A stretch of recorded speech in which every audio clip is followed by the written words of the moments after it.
Hi, I'm going to talk about time series analysis that I've worked on recently. It is about an online store having its worldwide operations.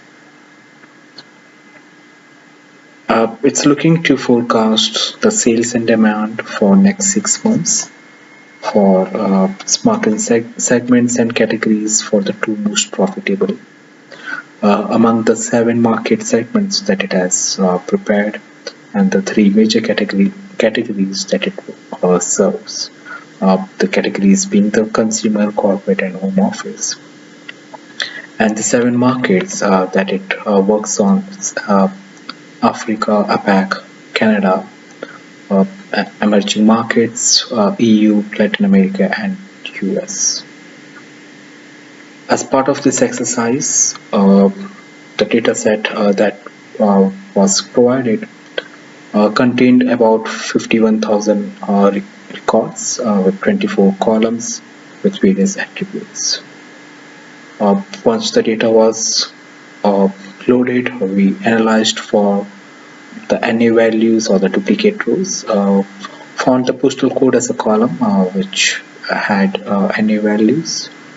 The column was ignored for this analysis. The total products that we had among these 50,000 plus rows were close to 3,700 products were there.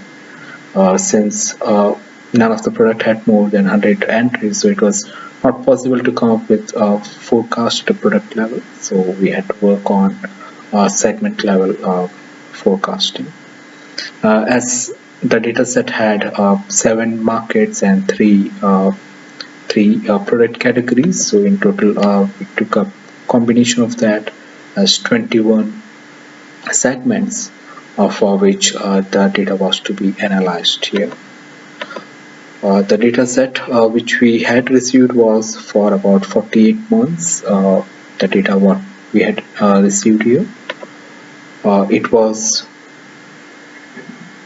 first as an exercise was to identify the top 2 markets among all these 21, the top 2 segments here among all these 21, which is showing a high profit over the last period. As part of that analysis, it was identified the APAC and EU consumer segments as the top 2 markets based upon the mean profit and consistency there. Once the market segment was identified, a model was prepared here. The model was prepared for the sales and quantity data there. The series was smoothened using the moving average smoothing here. And also we looked for the ACF, and partial ACF was calculated and plotted. Autoarima is computed to fit the time series. Similarly, classical decomposition a model was built here. Predictions were done for validation purpose. And the forecast was done for the next 6 months. The limitation to say of this forecast was we were not in a position to do forecasting for an individual item. It was done on a segment level.